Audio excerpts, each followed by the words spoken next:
No question? Can we start? Yeah. Good. We have some technical problems, so hopefully we are going to solve it.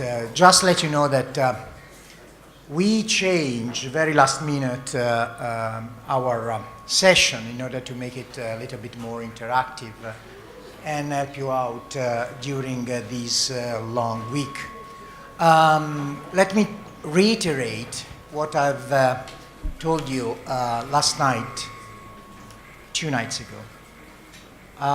We are extremely, with my friend Eli Lilly, and I will introduce himself very soon, we are extremely honored to be here. And the reason why is that really we believe that you are the future. And in doing the future, in just replying to my friend Pedro and setting up expectation, means that you can shape not only IDF future, but also how the diabetes is treated. So obviously it's a big responsibility, but it's about also the fact that you have been identified with the potential to do it. So with the responsibility, there is also the great privilege to do something meaningful. On the other piece, we really believe that coalition of people can achieve. Okay. So I was saying that we really believe that beyond individual contribution, working together in full respect of roles and responsibility can make it useful. And as I said 2 nights ago,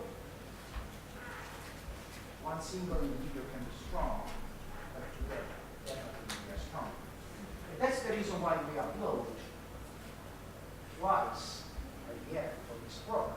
Because from one end, they are investing, and we are investing as a partner in the future. On the other end, we are pursuing a collaborative approach. That's what we strongly believe is needed.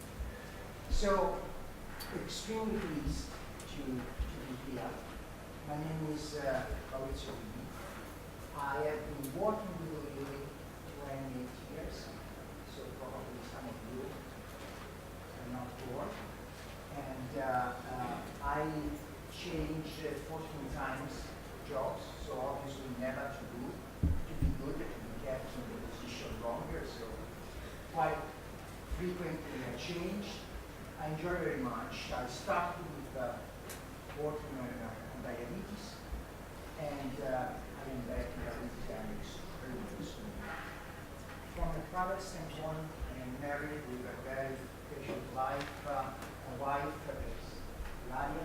I have 2 kids, one 15 and 18, 2 boys, 2 at the same time in the adolescent phase. So I am experienced what is the challenge of the leadership. Because if you think that leadership is about private organization, well, when you need to manage 2 kids that are at the same time in adolescence, it's extremely challenging. But it's a great experience. So, saying that, I will have Ivan introduce himself. And yeah, no, I mean, likewise. My name is Evan Lee. I am responsible for global health programs. And I'll tell you a little bit more about that. I've been with Lilly for 6 years, but prior to that, I started my career as an internal primary care medicine doctor working in the US. I really had the experience firsthand in caring for people with diabetes and the challenges associated with that. Also have family members with diabetes on both sides of mother and father. So I appreciate that as well. So I come at it from a number of different angles. Prior to joining Lilly, I was working in the nonprofit sector. I got into global health at a time when that word didn't even exist. When I first worked in Kenya in 1992 on tuberculosis with Doctors Without Borders. I hope you've all heard of that organization because I do know that they're doing some work on diabetes in their programs. and then moved through a series of nonprofits before having the opportunity to join Lilly and to be responsible for our global health work. I'm based in Geneva, Switzerland, and also, like my colleague Maurizio, also have children. I have 4 children, ranging in age from 24 to 14. So I've also lived that journey, and I'm living that journey of adolescence and growth and shepherding children through the life journey. So I don't know where we are with the no. So we'll have to. Well, what we did want to do, and part of the reason for the technical issues is we wanted to really engage with you as much as possible, because it looks like you've been getting a lot of information, receiving information, and we'd like to really hear from you as part of the collaboration and working together going forward. So in the absence of slides, I don't know if you want to describe what you want to do, and then I'll describe what I was going to talk about. We will design along the way how to manage this technical issue. Let me just give you a very, very short overview of the company for which we are working with. Eli Lilly, it's a multinational company where for almost 100 years diabetes has been a key area of work. And as I said, from 1923, when Lilly made the first commercial available insulin, really the diabetes and people with diabetes has been the center of our really focus, and making sure that we are inspired to find new ways of working. At the present time, Lilly has essentially 3 areas of interest. One is to make sure that there is a very wide range of therapeutic solution, and that means that we have from orals to injectable, and from type 1, type 2. The other piece is that we know that, as I said, any very effective therapeutic solution in the complexity of your life cannot be enough. So we are committed to provide support as people with diabetes needs to change therapy, adjustment, and so on. And the third piece is about simplification and easy of use. Because we believe what I said sounds a little bit a slogan, but it is not. We know that diabetes is difficult to manage, and at least taking the medicine should not be. So with these, there is a lot of efforts in research in trying to simplify and making sure that what we offer is at least the easier way of offering. So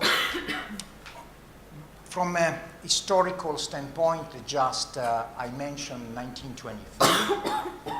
What you have also, it's interesting maybe for you, is that around the 80s, Lilly made the first DNA recombinant insulin, opening what is called Red Biotech, so the sector where there is the biotechnology that is really generating pharmaceutical solution, as well as also interesting is that the first analog of insulin has been discovered by Lilly. So, but beyond this history of somehow innovation and efforts to really create something meaningful, there is the commitment to better understand what is needed beyond the pharmaceutical solution in order to address this properly. And among these opportunities, there is also the commitment to, for example, that my friend Ivan Lee is addressing, that is the Global Health Program, and we are going to speak very soon about this. But before, if you agree, I will use this time to collect also some expectation from your side or something that you want to address. Some of these will be addressed today. Some other maybe can be addressed later on. Okay. It's okay. Okay. Thank you. So based on what you have published, you forced to change, as I said, our presentation. So we want to make more interactive. And if you just give me 1 second, so I'm completing just the flow that I started. Don't be shy. Tell us what you would like to address today or in the future interaction. Hopefully, our promise is to try to adjust our communication in a way that fits your needs, and today or in the future. Please. Uroš.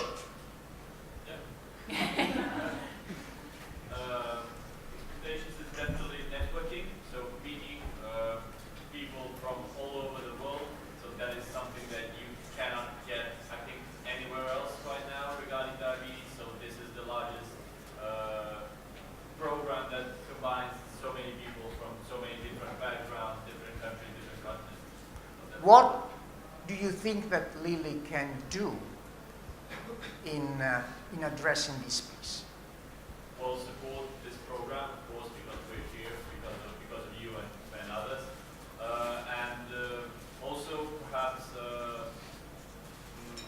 giving us the opportunity to work with you, perhaps on a project where people from all over the world would be engaged, like doing something together.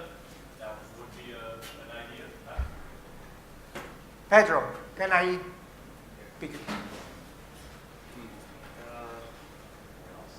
Well, to me, it's trying to learn more about how to break the gap between us, so to speak, like young advocates, and Lilly, for example, or like trying to get funding and trying to get support.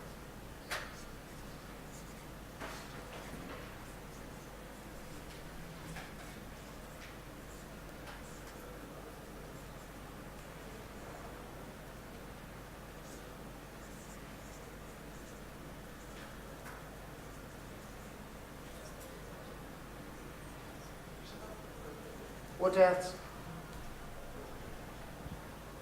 And also for today, for example, please. Also, I guess to understand or even help understand how Lilly can help gain access to your product in places that there may not be access to your product, what you're doing and what we can do to support. Perfect. We'll talk a little bit about that.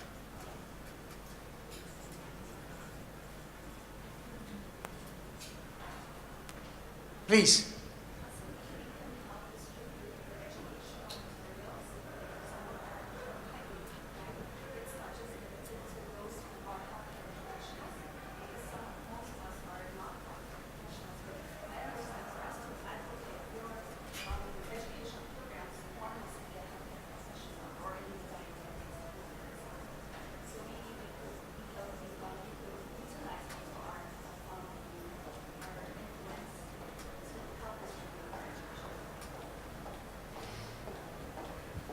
Please.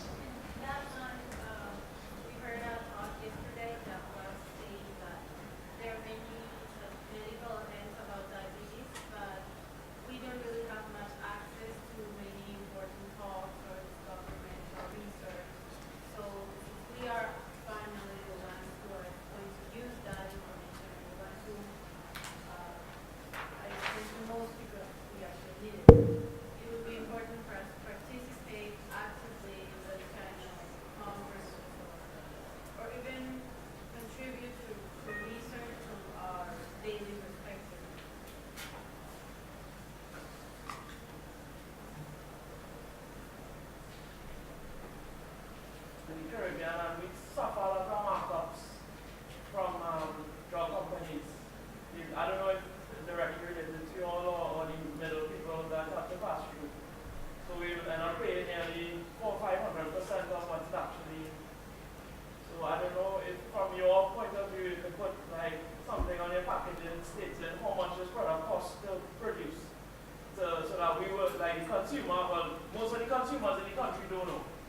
know that this product is 500% marked up. So if you want to put like this product costs 75 euros or whatever to produce, so everybody in the world can have an idea what it costs. So you can advocate for a lower price but a reduction in markups and that.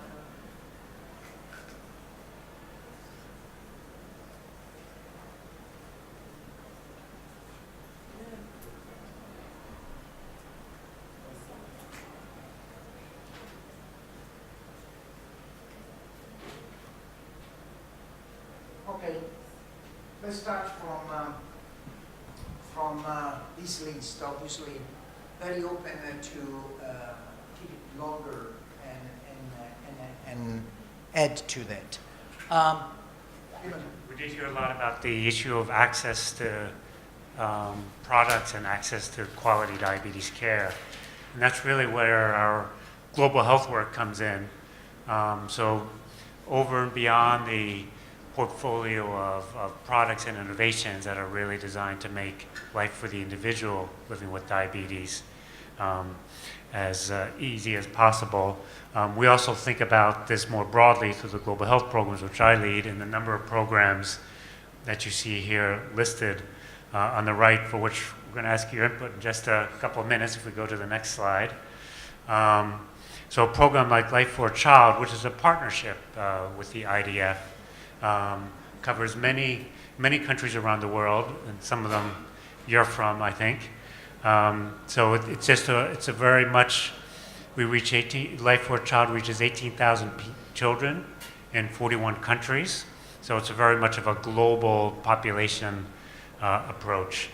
In addition to the program, this partnership with the IDF, what I'm directly responsible for is looking at some of the challenges of delivering diabetes care in countries. And we have a number of programs in countries like South Africa, India, China, Brazil, and Mexico, which are really looking at the problems which may be relevant to some of the things that you've encountered. We know that with the resources available to us, that we can't solve the problem at a national level when it involves health systems. And so our work is very much focused on sort of pilots and working with partners deeply to address some of the challenges, and I'll get to that in the next slide. But we do that in a way that's very evidence-based, and that when the reports come out and we have outcomes data, and here's where the word advocacy comes in, that what's been found and what's valuable can be taken up and scaled more widely to have an impact beyond the direct programs that we manage. So the way we think about it, and we're going to sort of tee up the first question. When we design the programs, we think about all the challenges that can arise along the pathway of somebody with diabetes, from the initial screening or early diagnosis or suspicion to actually getting into the healthcare system and getting confirmed diagnosis of diabetes, starting on treatment and staying on treatment. And so it's a very complex, and you've all lived with that. And when we work with our partners, we talk with them on which area our program should focus to address the challenges. And so that's sort of going to tee up the first question. I'll go to the next slide, which we're going to ask you to actually get your input at your tables, based on your own experience in your own geographies and your own settings. When you think about that sort of pathway from identification to screening to getting into care to staying on care, what have you seen as challenges at a family level, community level, or national level along the patient pathway? And we'll go back to the previous slide. And at each of your tables, we'll ask you to give you 5 minutes to discuss, and then we'll report out I'll ask some of you to report out, and that's part of what we'd like to hear from you, is what you've seen in your own experience with the challenges to care for diabetes. We are going to address this question. Okay? What Evan is asking is to express, to work among you at the table, identify what is the barrier that you perceive to be the biggest along this pathway. No right answer, just And that's your answer. not only about your own experience, but what you've seen for people living with diabetes who are affected by diabetes and others. So, but you, and it's important to get this table.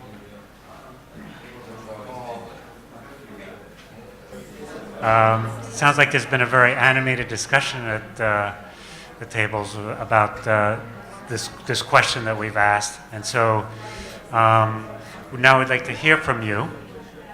So I'm going to sort of look and see who's ready, and I think this table probably would be like to report out. So, in answer to the question is what the main challenge along the care pathway has been, in your experience, a real challenge. Turn it over to you, the spokesman. Excuse me. Excuse me. I'm really sorry. Can we stay all together? So, if you need a few more minutes, as some table going the discussion, please let us know, and we will wait 2 more minutes. But then I would like that this would be really all together session. So each table can listen, the output, and do you need 2 more minutes? But this, okay. Can we wait just 1 minute for the friends? Okay, very good. If you could wrap up, we'll get a chance to hear from all of you.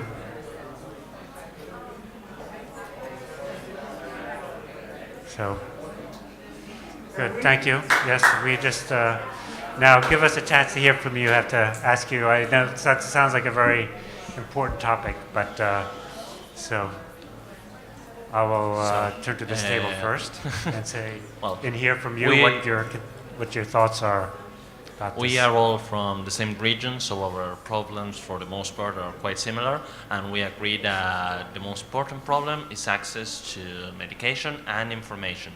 We think they are related, extremely very related, because without one, you often don't have the other. If you don't have information to what kinds of insulin and strips you have access to, you're never going to go and get the things you have a right to get, the medication you have to get. And at the same time, there are some countries where getting this medication is quite difficult, especially, Cuba, that she's going to add something. But, information and access to medication is probably the biggest problem in, South America and Central America. Thank you. Well, I'm from Cuba. My experience is that through my whole entire life living with diabetes, I use the same insulin. It's Actropid and NPH, and it's the in Bolo, and the Bolo is the oldest of the insulin I'm seeing, and recently I'm looking for they're selling to us Humalog from Lilly, and other stuff are from Lilly, but I'm not related to I don't know how to say in English, but I'm not used to use that kind of insulin, but it's in Bolo. We don't use pens, because the childs use pens, until 18, I think, but adolescents, they don't use pens, or I don't know how to say what do you show me? Lantus or something like that. We don't use it because we don't have it. So the most thing is that we don't know about this kind of insulin. We as the diabetic, the child or the adolescent living with diabetes, don't know the whole kind of insulin that exists. So we don't have access to them. So the same thing. Yeah, The real problem is access. yeah. No, thank you. I The mean, Latin American region. no, thank you for that. I mean, it really sounds like in terms of the advocacy that there's maybe a number of factors at play, including government policy, what is on the formulary, what's available and what's not.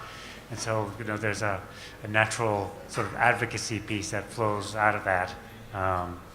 Let's see it from another region. So there's like 2 or 3 regions around here, so we're not necessarily, our problems don't represent just one region. So we were talking about, on this table, having the tools and having the medication to treat ourselves properly, but it's more of on a patient perspective. We don't exactly use the tools granted to us because for like, not really carelessness or irresponsibility, but because maybe we're in denial or maybe we still don't fully comprehend. Did I get that right from what you were saying? We've got the knowledge, we've got the tools to get a good control, a better control, but what happens? The people think that, why do I have to use or be responsible with my treatment since I haven't got problems yet? And they start worrying when the problems get, for example, they've said like, they start using or be responsible with the treatment when they are getting blind, the neuropathy, for example, and things like that. Actually, that's, I believe, what. Person with diabetes empowerment. Yes. Mm-hmm. Empowering the person And to also take. like the cost of treatment was also an issue that was discussed, and I don't know if you want to add something else? Okay, so that's all. I'm sorry, if I'm understanding correctly, this table was highlighting the needs of early action and to have the person more engaged in the therapy and Exactly. that is needed to avoid the later complication. Exactly. If you go to my country, to my community, if you go to my country, to my community, and do like a theoric test, like of knowledge, of treatment and everything, maybe the kids will answer like the top mark. And then you ask them, so if you got the knowledge, why for example, your A1C is that high? If you got the knowledge, you've got the tools. That's how I explain it. How to transform the knowledge Into practice. how to in practice. behavior Yes, practice. that can Apply help it. to manage And actually, diabetes a problem that I see personally is that was my problem 7 years ago, 8 years ago, and nowadays I believe the same problem is still in kids. Like we haven't evolutioned, we haven't recovered, get over the problem. Actually, it's still the same since I was 10 years ago, and nowadays the same problem, I believe. No, I mean, in our work in global health, we've seen that in my experience as a primary care doctor. That's always an area of challenge is to get people more engaged, but more from you. Okay, in our region, I'm Sagamlak from Ethiopia, and we discussed about issues around Africa, so especially in the sub-Saharan. So most problems that we face is the access to medication and proper treatment, because most of the physicians are not they're not diabetologists, so they don't know more about diabetes, and also we don't have diabetes educator, dietitians, certified dietitians, so they don't know what to recommend you when you are diagnosed. So you're going to be told not to eat many things and to eat small things, and when you ask them that I'm eating this and I'm not eating that, and still my blood glucose is high, because they don't know more about diabetes. And the other one is awareness. Can we capture this? I'm Yes, sorry, yes, I was writing. this it's awareness, it's sort of physician and healthcare provider awareness. Yes. And able to give the right advice, answer questions, dispense information, and prescribe the right treatment. Is that? Yes. So how do we improve the knowledge of the healthcare professional? Capability of the healthcare professional. Good. Sorry for. It's okay. And the other one is awareness about diabetes in the community. Yes. People don't have awareness about diabetes unless there is in their family. So they don't want to know, or they don't know at all about diabetes. Yes. The other problem. And the next is cultural beliefs and religion. So people mix.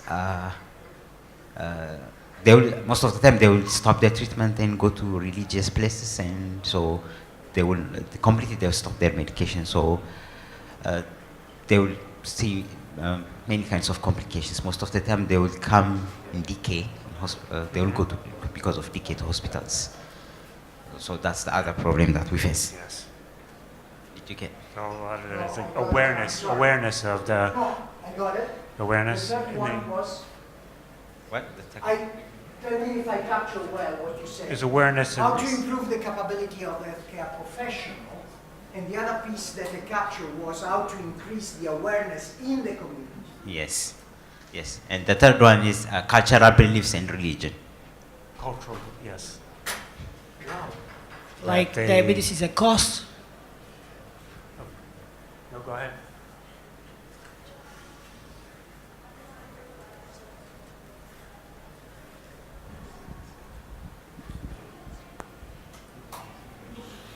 My colleague Maurizio will keep writing. And one last comment then. Yeah, just this one last comment, that in some other places the insulin is available, but at the same time not available because it's quite expensive, and it's very difficult for even the young children or children with diabetes to get. That's just what I wanted to add. That the insulin could be available but very expensive. Yes. All right. Well, let me pass to the one more region, and then we'll kind of come back and talk about some of these. So, What's that? Yes. Yeah. so we are all from Western Pacific. First is the lack of timely diagnosis brought about by, first, lack of knowledge by family doctors, the initial step of diagnosis in Hong Kong. Second, patient and doctor ratio. Sorry. The lack if of. my understanding correct, is the delay in the diagnosis Yes. due to the lack of knowledge. Yes. So they don't recognize Of the family doctors. at the family The doctor. first point of All care. right? I'm just checking because I All want right. to capture what you are saying, and I'm sorry, I'm rephrasing just to make sure to avoid the assumption that I'm not correct. Correct. Thank you. So the second would be patient and doctor ratio is high in Malaysia. So there is limited time for consultation and even diagnosis. The third, high cost. So referral to tertiary care is a problem because patient cannot afford. Like, let's say they know they are diabetics, but going for the succeeding treatment is a problem because they cannot afford the expensive costs. That's for India. Then for Philippines and Indonesia, first with Indonesia, there's imbalance of medical facility. Then there's also inavailability of the strips, the cost of test strips. So in Philippines, there's lack of educational awareness. There's also misconceptions. Then we cannot also afford test strips and insulin. There's also no urgency to prevent complications. So what we propose is the prevalence of screening for early diagnosis, then educational awareness, and also provision of basic needs like affordability of strips and insulin. No, thank you. Thank you for all these contributions. There's a lot of commonality, and that is why we when we look at sort of the work that we do with our global health programs, we chose this approach because this is mostly for type 2 diabetes. What we've seen very often when people are screened in the community, because of this lack of awareness, only about 30% of people actually go to get confirmatory diagnosis. So it is a real issue. And when we talk to some of our partners, some of our programs actually address that. For example, one of the things we've been talking about with one of our countries was how to link the notion of preventive medicine to actually getting on treatment. And another thing that you mentioned is just the lack of awareness, especially at the primary healthcare level. And as a former primary healthcare physician, who often didn't feel that I had enough knowledge to take care of people with diabetes, that's certainly true. That was true in the US where I practiced, and certainly even more of a challenge in some of the countries you're from where there's not even enough primary care doctors. And then as an example of one of the programs that we plan to launch in Africa and South Africa is actually, we're hoping that we can empower nurses to manage people with diabetes on the transition to insulin, which really will address that type of setting where there's a lack of not only of specialty clinics, but a lack of primary care doctors. But that's an example of the type of work we're doing in our global health programs. We're also looking in another country with Mexico at the use of, and I noticed a lot of you all have mobile phones, the use of mobile phone technology and SMS, and what's the right sort of platform to use that to help empower people with diabetes to be more involved with the care, constantly educated, be reminded. That's the kind of things that we have the privilege of looking at and working with our partners on in Mexico. So that's a little bit about what Lilly does in the field of global health.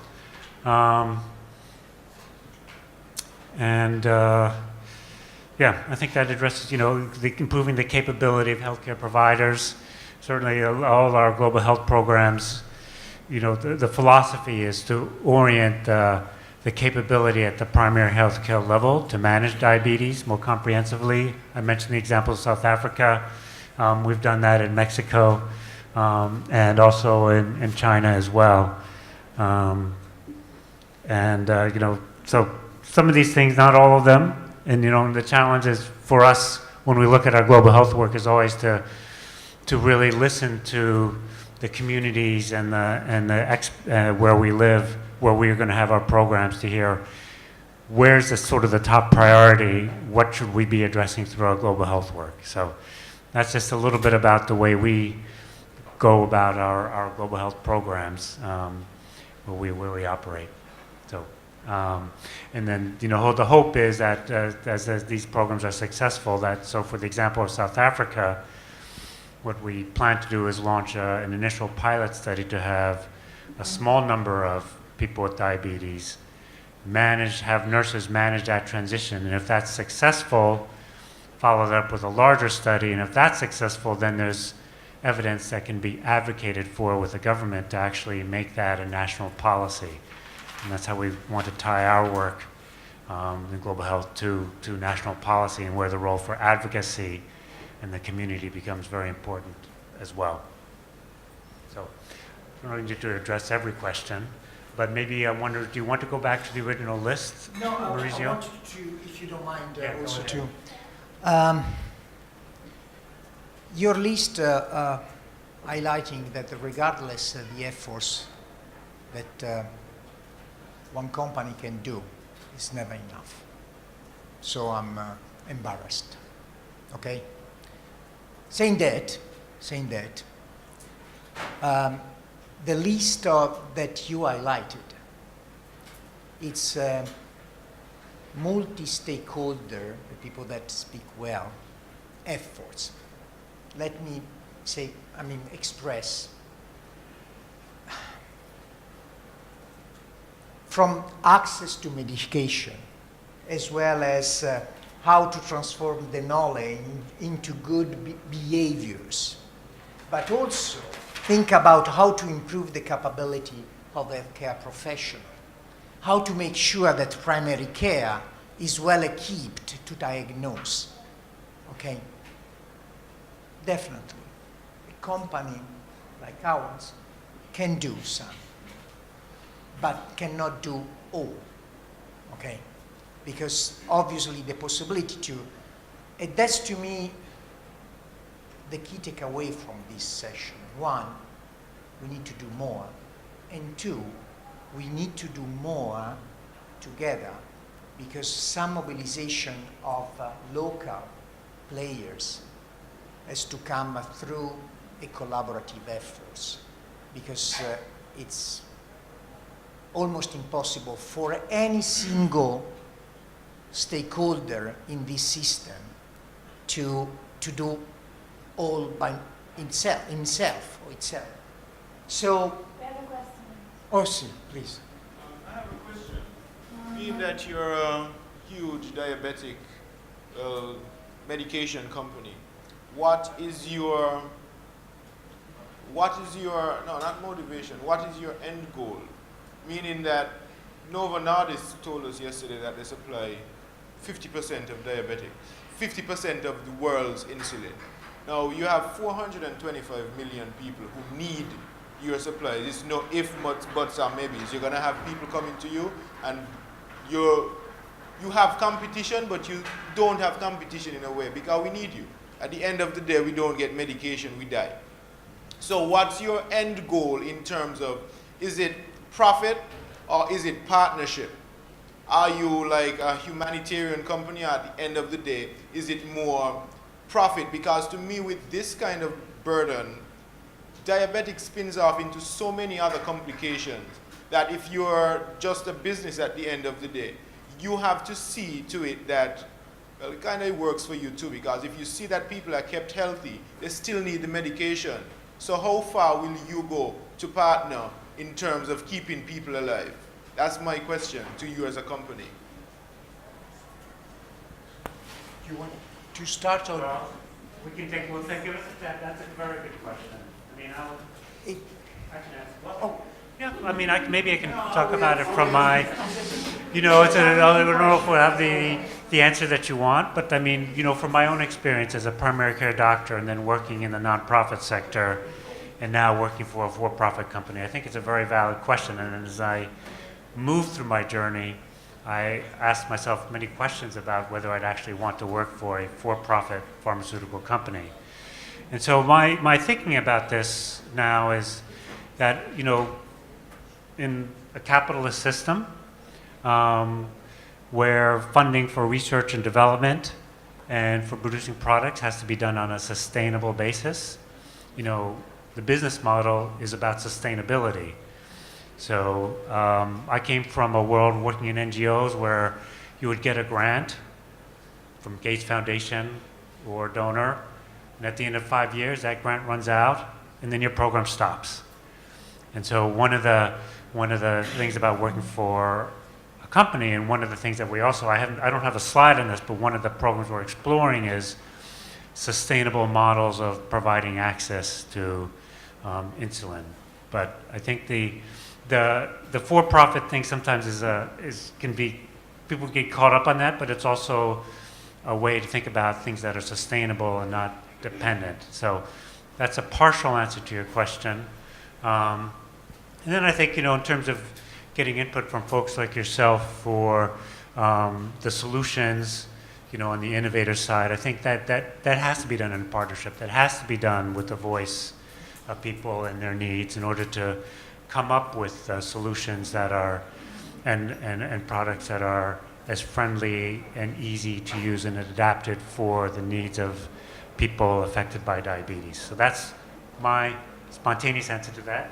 Maurizio? One issue that we raise, I'm from a third world country too, St. Kitts.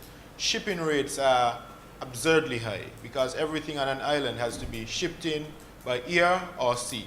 So we see that 500 to 1,000% markup in terms, by the time medication reaches us, it is extremely expensive because everyone has to take, there's no middleman, there's a whole set of middlemen, and then it gets to you. So that's another factor why I ask that kind of question, because it would take you partnering with from a shipping line right down to have some effect on me.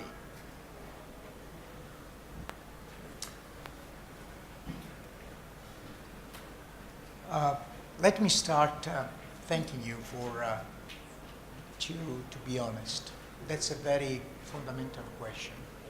And access to medicine is a critical piece. And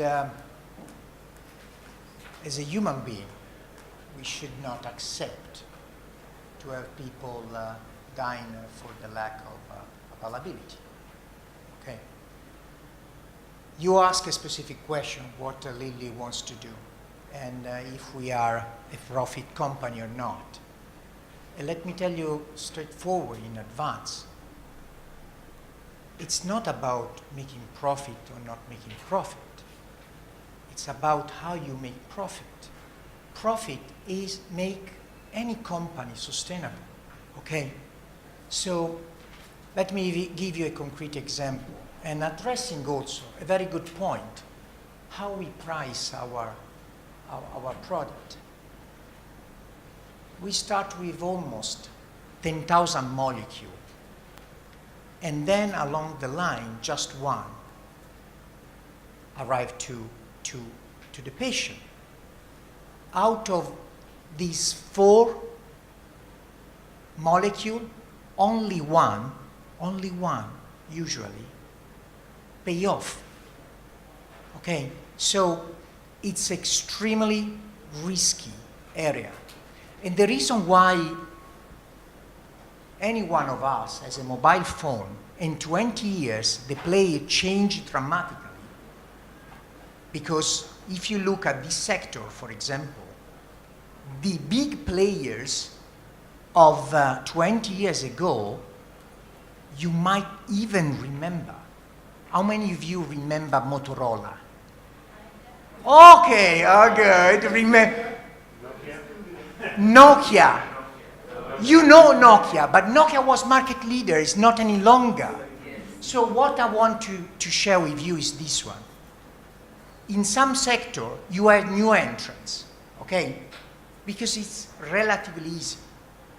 In pharmaceutical, you don't have new entrants. And you know why? Because people want the profit without having the risk. And that's why.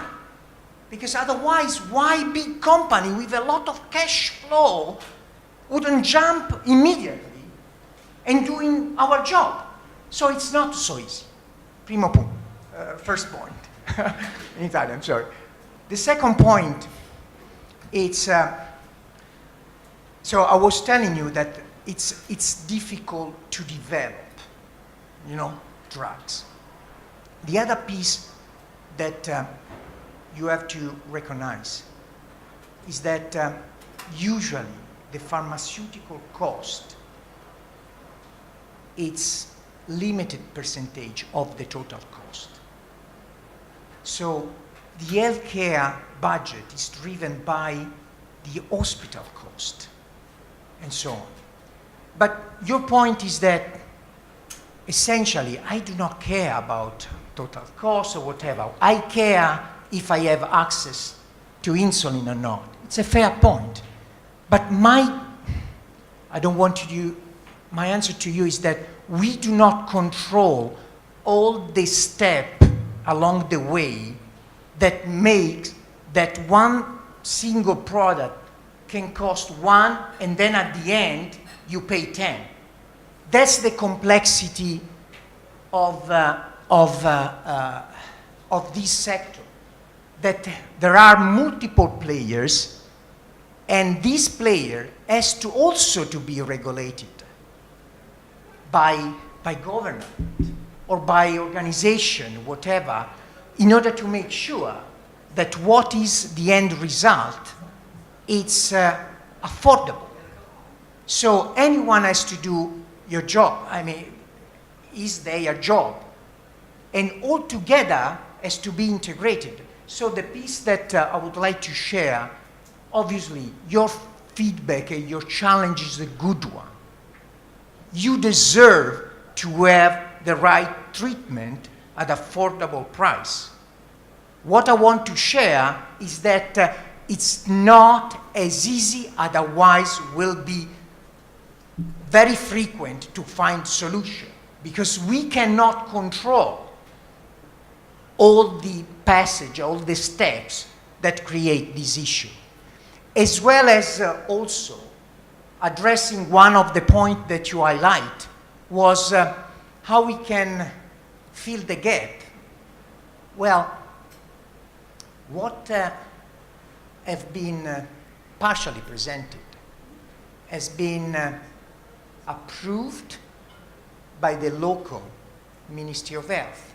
What I want to share is that any interaction that pharma industry has with patient, with people with diabetes, but with patient in general, is strongly, strongly regulated.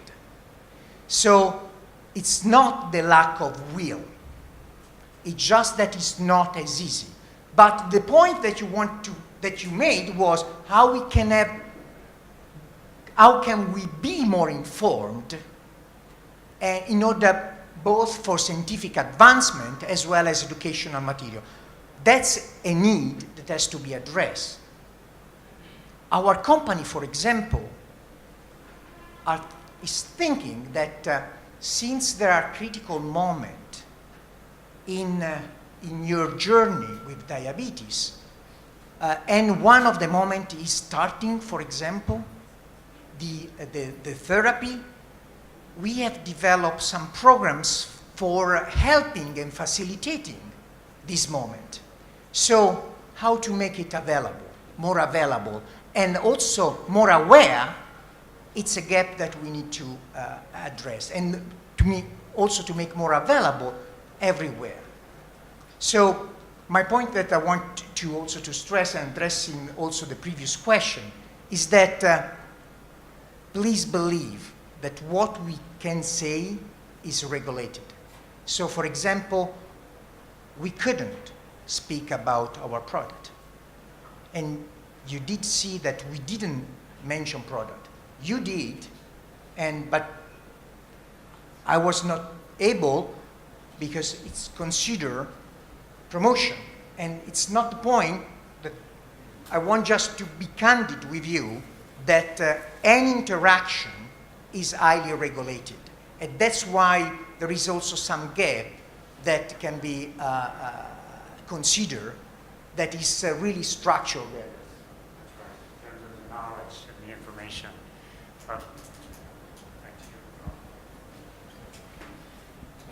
So I'm from India.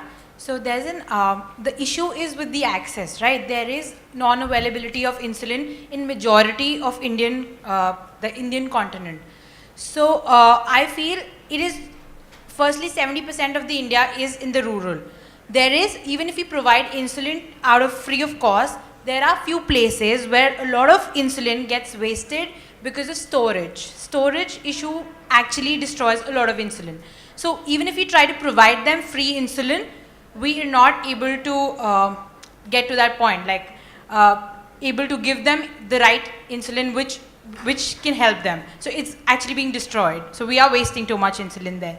Second point, I feel that the company should work more on the patient-friendly programs, because there are so many insulins available. So for the patient, the knowledge is overwhelming. It's like he gets lost, what to do. We are focusing on the healthcare professionals. We are focusing that the healthcare professional basically writes the insulin, whatever. The patient follows it. But in the middle of that, the patient gets lost on what to do, how to do. So the company actually should bridge the gap directly. Like it should just make it too patient friendly rather than involving like 3-4 people into it. So I feel you should work on a patient friendly program. And also the access issue, that if I'm from India, I'm paying this much amount of money for my insulin, to buy my insulin. Why should somebody in Africa pay a different amount? Like it should be the same amount the company is giving. Like why should be there 2 different amounts for the same amount of insulin you're buying? Like we were discussing, like me and my roommate were discussing, A 300 IU vial in my country cost me like around 2,400 rupees. So, which is like, I think that'll be $24. For her, it was pretty cheap. And she was like, we get it. If you want to take it, take it. I was like, I can take it, but there's the whole country which is like paying too much for it. Like, why is there such a big gap in the cost? So, I think you should work on that. That's a it's a very important question, and it's a very challenging one because of the way supply chains work in different countries in different settings. And one of the things I've appreciated since joining Lilly is how complex the environment is that our colleagues who are responsible for that area have to work in. So there's no easy answer, and we do see that sometimes it shows up as disparities that don't seem to make any sense between what people pay in one setting, even within the same country, let alone across countries. No easy answer for that. It's something that our colleagues are well aware of, and again, it's also, as my colleague Maurizio says, sometimes there's regulatory issues that work there, and then sometimes there's other factors when there's the middleman who takes charge of the product that we don't have control over. I think one of the things that, looking at India, that you've been very successful with, though, drawing lessons from the field of HIV, where there was a very strong advocacy. My understanding is that the availability of HIV medications is actually pretty good in India, and for TB, certainly through the national TB program. So, and I think that all came about from the commitment and the advocacy of people living with those or affected by those illnesses. So I think that's just to encourage more advocacy there, so that some of the things that we can't control but that other actors can control can also step up and do and repeat the successes you've seen in other disease areas. Again, very good, unfortunately, very good challenge. First point, I cannot agree more with the fact that it's a multifactorial problem. You highlighted that the warehouse and the storage was not appropriate, and the most effective medicine is the medicine that is effective, is taken for the time.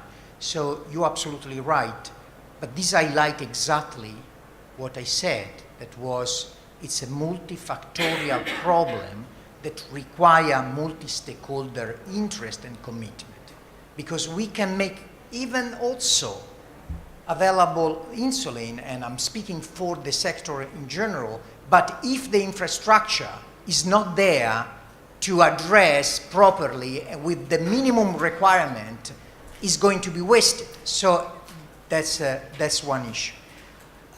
So you're absolutely right. The second point that you highlight is that we need to be more patient-friendly in terms of services and product that we provide. You're absolutely right. You're absolutely right. I think that we made progress, but not as much as needed. And that's a good feedback that we need to take. The last but not the least, about the cost. And let me reiterate, I'm giving you the mic very soon. Just finishing this piece, because I feel that it's important to share at least my perspective. The first piece, what you pay is the sum of several steps. And I told you that we control just what we make available and what is called company price. The other step we cannot control, and we are not in control of that. So the final price, it's depending by several steps. The other piece is that it's not a political judgment, okay? India is the second nuclear power in the world. So there are money to invest it. Honestly, I would invest not in nuclear power, but in healthcare. So again, it's not a critique, don't get me wrong. I'm just saying that sometimes money are available. Just that as Italy in the past, we prefer to invest a lot of money in a very modern war aircraft than in healthcare. So my point is that, again, is a multi-stakeholder issue that require any of them to do the right step. And we are here sincerely to tell you that we would like to really to collaborate even more and to make the right steps. But any one of us needs to do the right step. It's not a justification, believe me, just that it's not going to work if we, for example, we saw in some situation where we lower the price and the distribution increase the profit. So at the end, didn't change anything. So the point is that we need to regulate all the sector together in order to make sure that these critical needs that we fully respect and agree is going to be addressed. But thank you very much. You have been wonderful in really spot on the issue. I'm sorry, there was. Okay. Very soon. Hi. Okay, it's just a general question.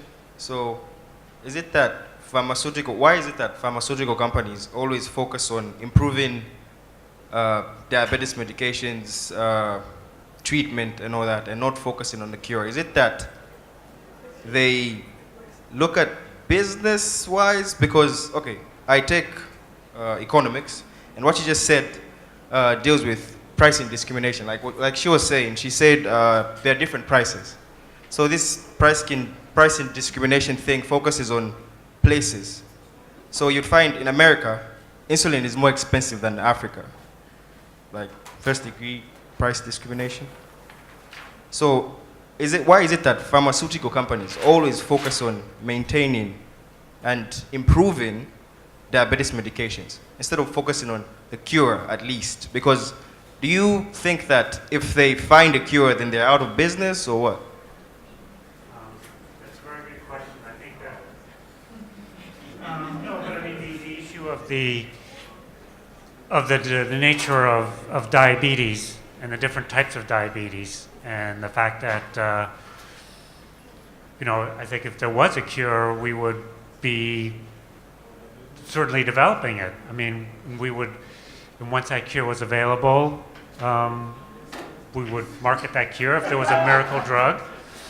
But I mean, at the end of the day, once that cure was available, then we might look at other disease areas. And in fact, Lilly doesn't just do diabetes, we do other disease areas.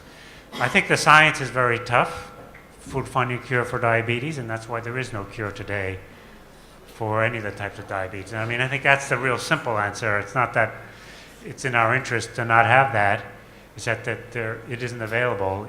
Although we have, we spend billions of dollars on research every year. As a company, we know that the National Institutes of Health and other research institutes around also spend funding looking at very basic research of some of these questions, but we don't have the answer today for the cure for diabetes.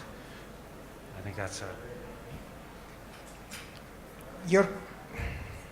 Your question, that is also a request of clarity, is highlighting that obviously you are pissed off and you are thinking that we prevent the cure for making the business. That's the point. And I respect that. I respect.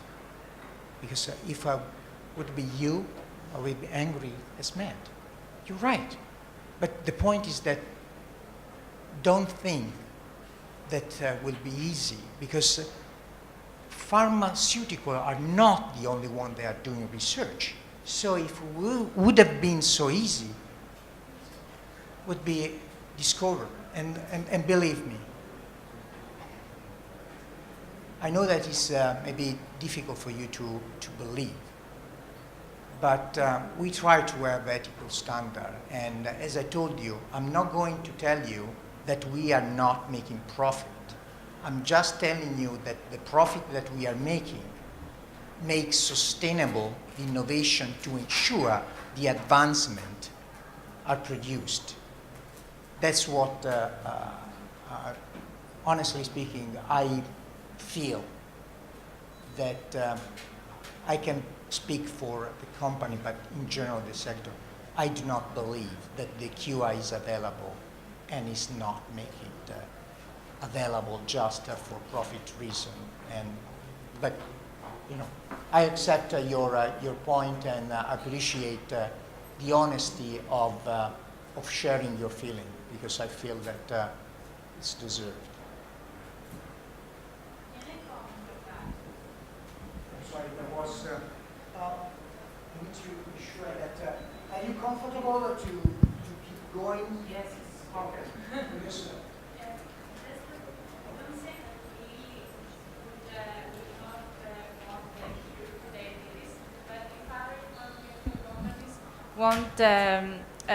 they only live from diabetes disease, you invest in other diseases too. But if like another pharmaceutical company lives only from diabetes disease, like only produces insulin, do you think that he would buy the cure? If someone find the cure, would buy from him so as not to be published?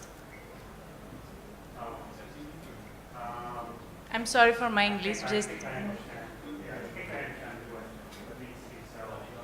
We don't... Company that might develop a cure and that we would, I mean, it's a very honest question, that we would actually pay them off to not produce that.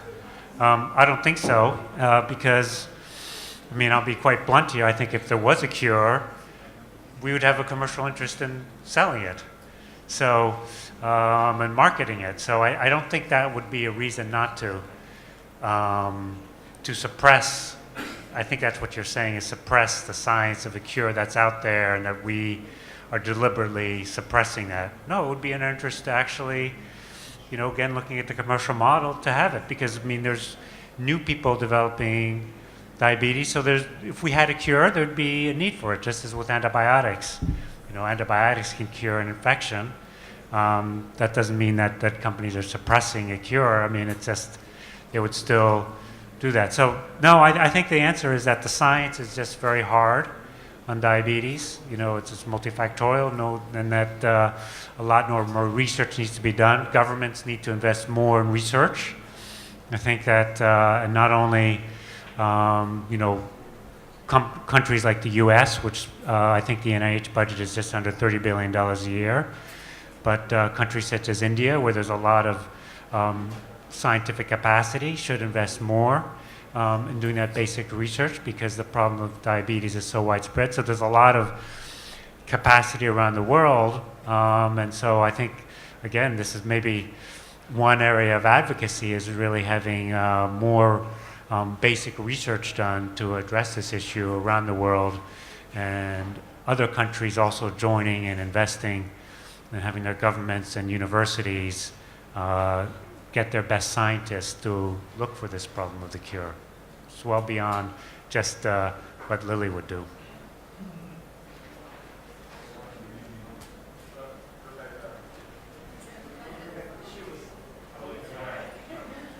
I got an information from holding my hand. Just one. So I think we are looking things the wrong way here. The big companies like Lilly and the other ones and us should collaborate together and try to make the world a better place. For example, I know that in Croatia, where I'm from, I could get insulin whenever I want. Example, if I have a cold and I double my dosage, I just tell that to my doctor and I get it the exact amount again.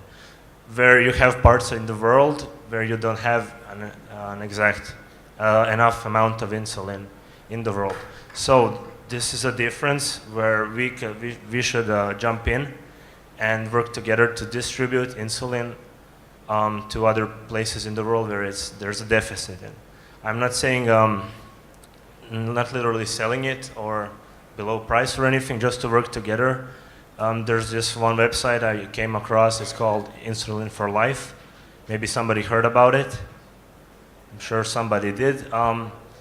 I donated in Croatia, let's say, the people I know, everybody has a shelf with stuff with diabetes that he doesn't use. And I bet it's very needed for somebody else. So we should work together, maybe to cover together the cost of transport to the distribution centers, and to work together on bringing insulin to a more number of people who actually need it. So I know there's a lot of countries, I'd say mostly in Europe, that have even more insulin than they need. And if you engage even more people, we can help others in the world.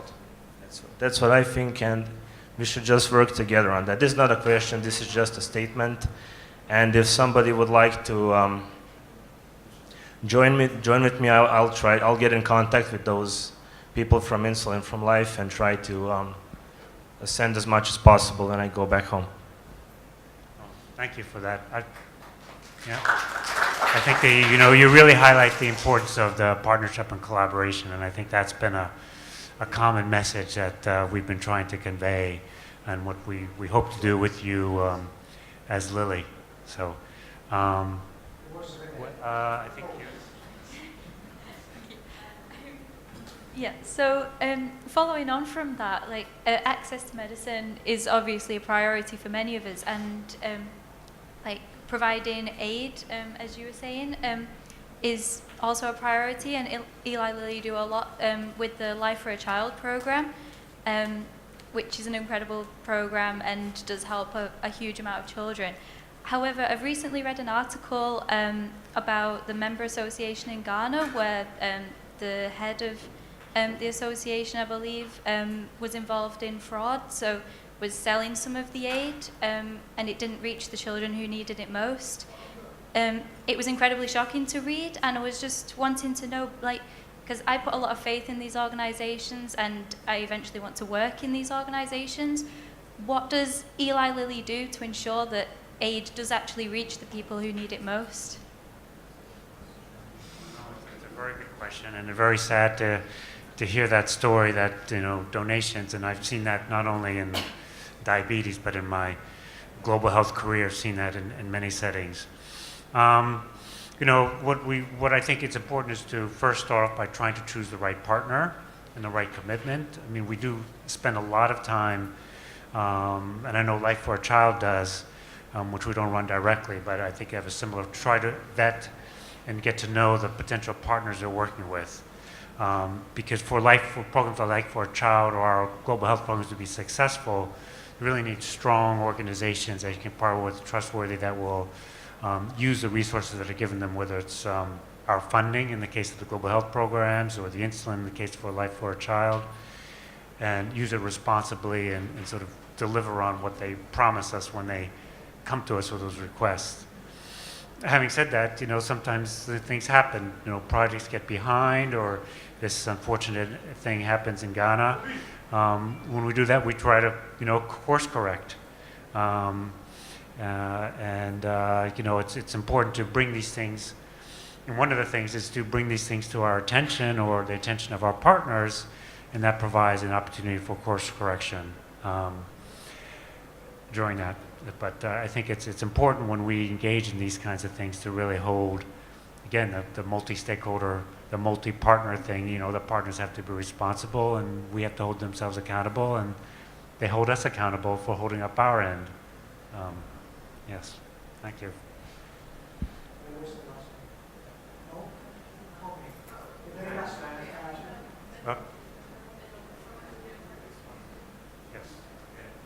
We are really sorry, just that we are managing the time that we got. So going back to it, in the terms of advocacy, is it possible, or is it doable for Lilly to provide transparency? Because we were talking about the whole steps of providing insulin and why it's expensive, because you don't really control every step of the way. is it doable to provide all the steps of just be as transparent as possible in what you're doing, so that also in the terms of advocacy from us, we can see perhaps like if there's a step of the way that's perhaps not working as it should or not working as we think it should, we can, as young advocates, start working towards that and not just coming back to the companies. Or I don't know if it's regulated or if there's an actual reason for that. So, Pedro, if my understanding correct, it's about better understanding on your side. The pricing. Exactly. What the price is. It's not necessarily to the pricing, but I mean, like as a company, if you can provide not everything, obviously, but be fully transparent on what you're working on, what your future steps or ideas on what you'd like to do, and not necessarily tell us as advocates what we should be doing, but give us like leading points and ideas for what perhaps may need to be worked on. And so if we want to pick up on that or not, it's completely up to us. We could. So not necessarily just the price of insulin, but overall what you're working on. I guess it's what I would say. But I think that's why this has been such an interesting and a fruitful session, and really appreciated it. I mean, you have highlighted some of the areas, from lack of information, lack of community awareness, lack of adaptable materials. I mean, that is also important, I think, to your voice coming in to inform us. And then some of the things we can address, I think, and some of the things that I think come back again to the partnership and your advocacy as you grow in your journey to really advocate with governments. So some of the issues about, the government of Croatia, this may be a government program that enables insulin to be readily available. That's sometimes a decision that's out of our hands, but really has to do with what the Minister of Health, what the government is able and willing to do. And I think that's important to keep the dialogue open, so we can continue to hopefully, interact together to really define the issues and what we can do and what others can do and what you can help us help others to do, and then give us the feedback when we need to do things better. Just closing, you and some of your friends highlighted a couple of things that I would like to address now. One, Lilly will keep going to support this program. Okay. Second piece is that you highlighted the needs of better understanding how essentially that this model is working, and understand perfectly the perception of some colleagues. I believe that what we can do is to address with Dario and IDF this need, and more than happy to contribute as needed to make sure that you are informed. And then so when you develop a position or a thinking, it's an informed one. So that's to me a very important piece. So getting back to your point, we are open not only to keep going with this beautiful program, but also, and to keep going with this outstanding dialogue, but also to address some key elements of your development that require to be addressed in order to keep you to have an independent position based on information. Very last point, I believe that has been a very learning experience for us. I hope that you enjoy it as well. I appreciate very, very, very much the honesty and the patience. And please keep going with this level of honesty, patience, and sense of urgency, because it's really dramatically required.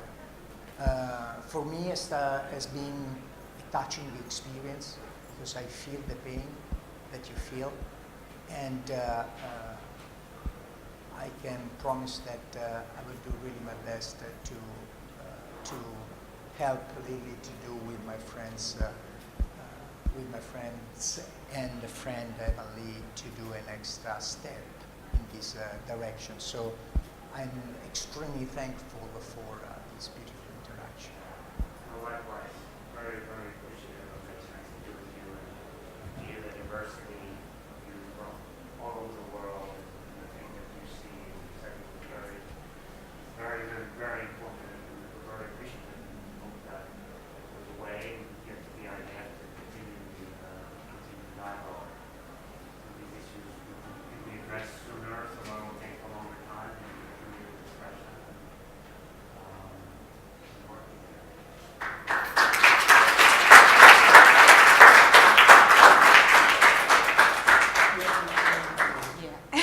It's fine, don't worry. So thanks a lot to Maurizio, to Ivan, and to Chiara also for the presentation. It was great, it was super interactive, a lot of questions, so I think it was very interesting for everyone.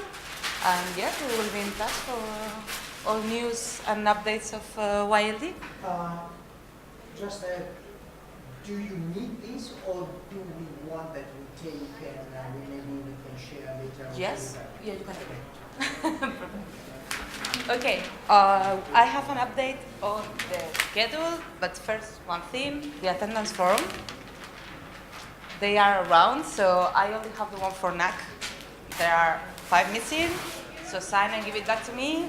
The toolkits for the high-level meeting, so we were speaking about that yesterday. I received a bunch of them, so we have English here in this chair, Spanish there, and a few copies in French also.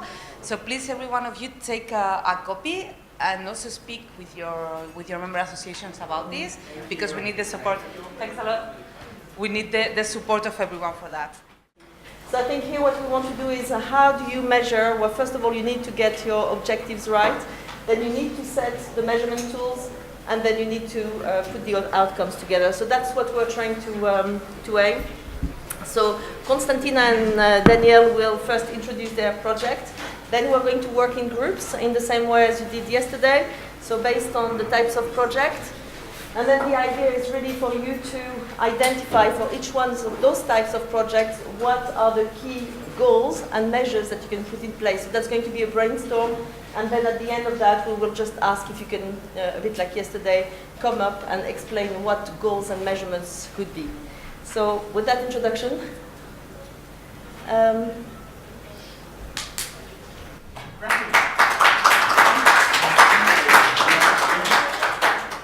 So, I'm Konstantina from Greece, and I'm going to talk about my project, which is a play with the title Padespanios and Me, the diary of a child with type 1 diabetes. In Greek, the title seems shorter, but that's the way it is in English. These plays originate from a book with the same name and shows the culmination of feelings and the psychology of the child that is the leading actor. It is shown his mood swings after his diagnosis and his difficulty to accept it, hiding his diabetes because of fear of people's reaction. This fear is presented as a monster, which is Padespanios. This book is now in most of the elementary schools in Greece as an educational material to learn by the view of a child about diabetes, its symptoms, the treatment, the highs and lows, and how a person comes along with it in everyday life. In Greece, due to the lack of knowledge of the public in type 1, people with diabetes are discriminated, they are often being judged and targeted, so no one is open about his diabetes. This had to change through a project with a clear, strong impact on the public. The purpose was to raise awareness on diabetes, try to make the life of a person with diabetes easier, and especially the environment of a child with diabetes. The first years are the most difficult. They are usually afraid to speak about it, and often this could be very dangerous for their health. We wanted to show what's the life of a child living with diabetes, all the thoughts, the feelings, and reactions of the diagnosis. Our biggest purpose was to make the environment of a child with diabetes safer through this project. After we came up with the idea of this play, we had to think if and how we could achieve our goals, the audience we are referring to, and their interests and preferences.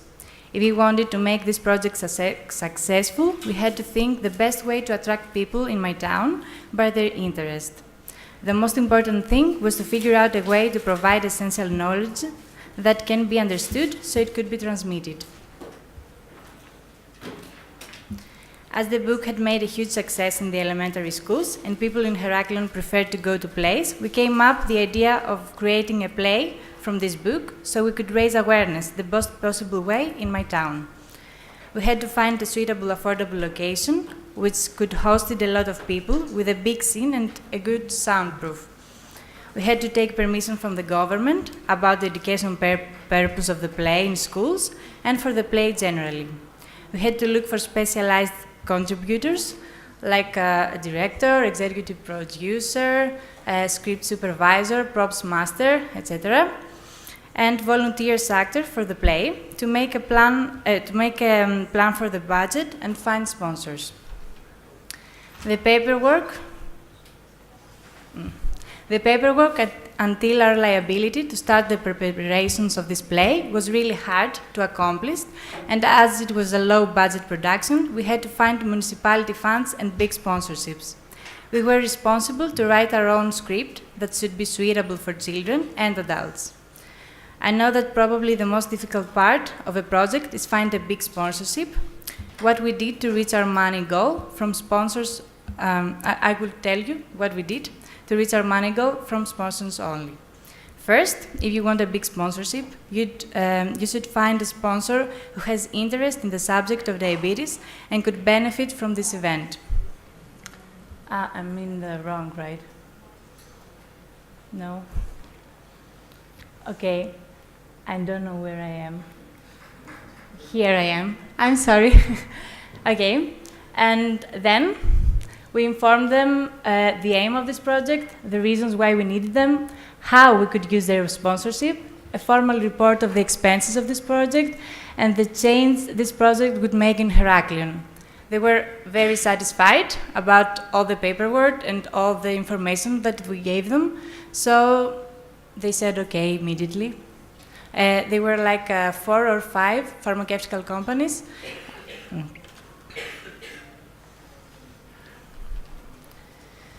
Okay. The achievements. The municipality, they provided us a big theater for free. We thought that we have to pay for the theater, but they gave it us for free. We found professional actors who wanted to do this for free by themselves. We didn't ask them. We found an amazing director who also did this for free. He was he's a parent of a boy, a little boy with diabetes, so he wanted to do that so he would be safer in his school, as he's very close to his diabetes. We found a musician to write an original music just for this play. We paid him. We found a big sponsorship, and we minimized the expenses very much. The responsibilities was that we had to organize different people from different areas and to time plan all the rehearsals and to find a free vacant place for all of these rehearsals. Although we had a prop builder and an art director and a costume designer, we had to find the props and clothes that had to be used for the play. When the event started, we invited many elementary schools. We had like a week that every day 5 elementary schools went to that theater as a trip, a school trip, and they watched the show. At the end, there was an interactive game with students in order to understand what they felt and learn. Everybody was like wanted to answer questions and wanted to play with the director that he was asking these questions. We had an open performance for public, two performances in one day. We managed to make the performance on a day that would be suited for most of the adults, like not a day with the shops open, so they could come. At the theaters foyer, we placed the sponsor kiosks.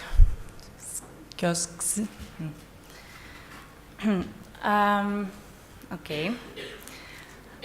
The promotional act, so it could be successful, was the press release, the interview of the president of the Pancreaton Association, which was the help of mine to accomplish this play in a local channel. She talked about diabetes too in these interviews, the radio release and posters.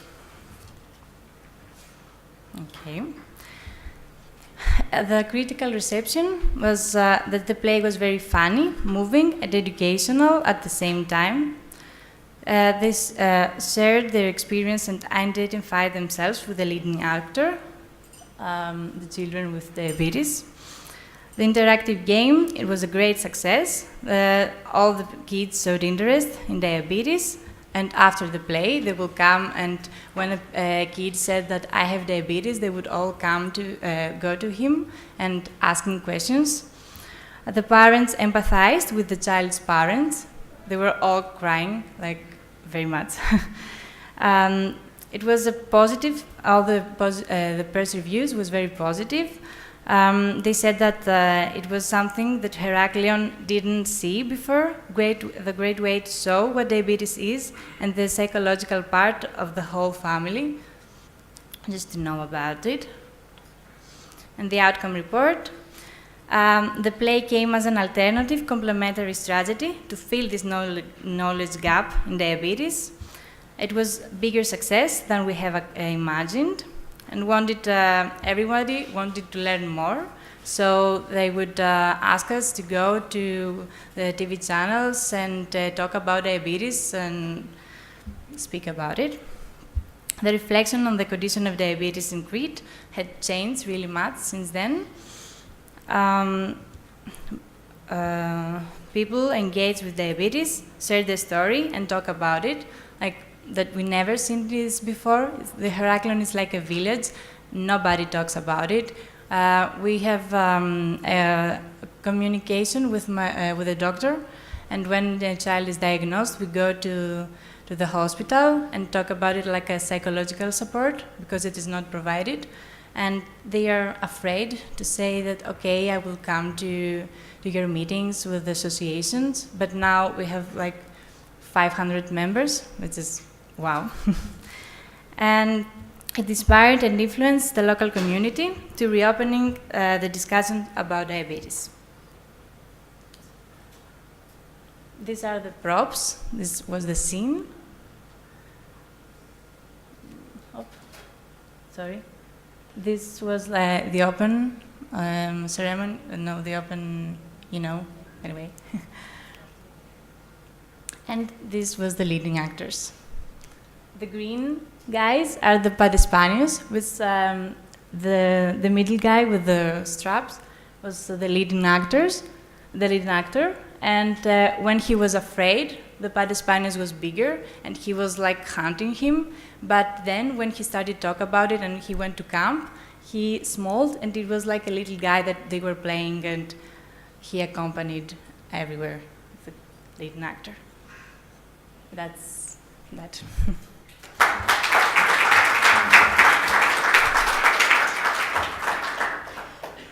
Okay.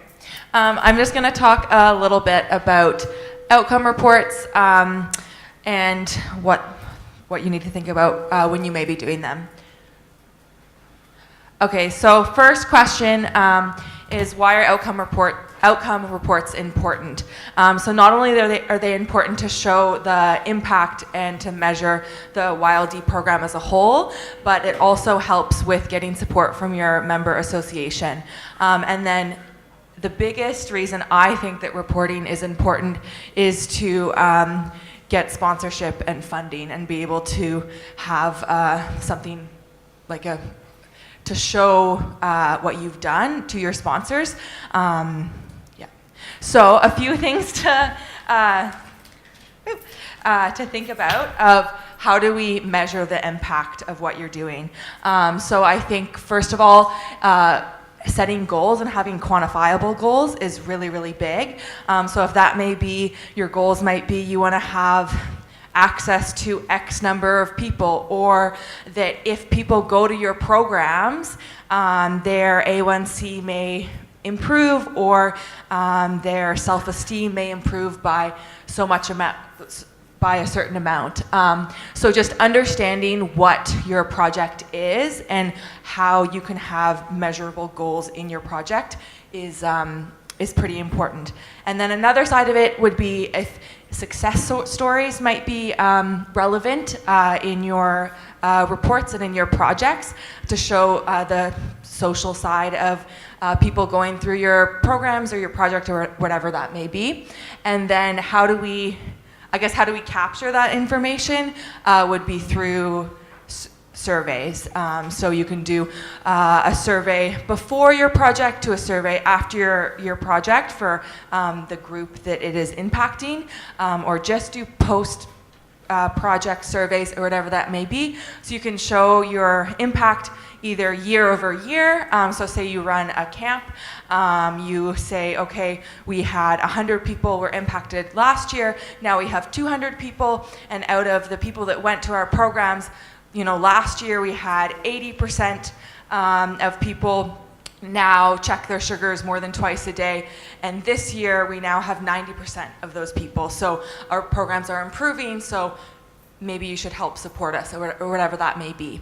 And then I think the biggest and the most important aspect of reporting is who's your audience. So are your reports going to funders? And if they are going to funders, what is their benefit? So if you had a pharmaceutical company support you, why would it be important for them to support you? So in my relevance in camping, we have a lot of corporate donors, and there's a reason why they donate to us, but in the pharmaceutical world, it's so that they have more exposure to market their product potentially, or whatever that may be. So we have to show our goals and what we do in the lens of our funders and how it's going to benefit them, to say it more bluntly.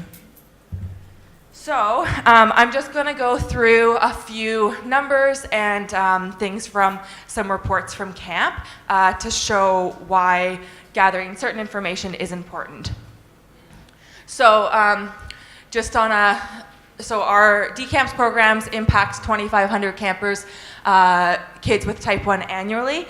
So that number may be important if we're trying to talk to funders about the reach of what it might be. So for example, this summer we had LifeScan sponsor all of our meters and all of our strips for the entire summer. So that's about 60,000 strips that they donated. But not only did they donate to us by the product itself, which was financially helpful for us, but we also charged them money to donate to us, because they then have 2,500 kids use their meter and their product for a week, and they may go home and purchase it. So that's how we leverage getting bigger corporate donations. And then another number that might be useful, like in our programs, is that we have 650 staff and volunteers for our programs for the 2 months in the summer, and that is useful. That most of those people are healthcare professionals, so it's another way to leverage some of the pharmaceutical companies to show you can teach your product and learn about your product from the healthcare perspective, so then they can then work with that product in their clinics.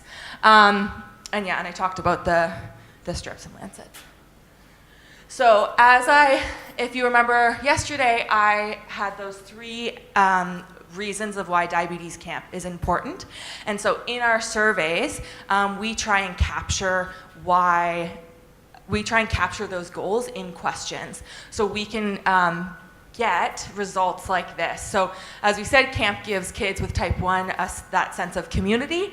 From some of our survey questions, we've analyzed that 84% of our campers build self-esteem in relation to living with type 1 diabetes at camp, and 83% of campers formed a bond with others living with type 1 diabetes. We've also done send surveys about how they feel about their diabetes before and after camp. So when we're going to get supporters and showing why our programs are important, we have those numbers to back us up. So it's not just, a photo saying camp was great and everyone was smiling and it was a wonderful experience. We're showing the social aspects of camp through numbers. And then our second goal, participate in outdoor activities that promote self-esteem and personal growth. So 95% of campers gain new skills and or knowledge. 93% of respondents of the survey felt that camp staff were positive role models for their camper. So just showing that again. And then our last goal is teach, promote, and encourage independent self-management of diabetes. So 87% felt their campers' experience at camp help give them the tools they needed to live day to day with diabetes. So I think that it's just something to take away is to understand if your program is camp specifically, like why is it important and how you can measure why it's important. So I'm not going to get to this because I think we have another activity, but yeah. If you have any questions about the survey questions or what they look like, feel free to ask me because I have loads of questions in those surveys that help get to those numbers. Thank you very much.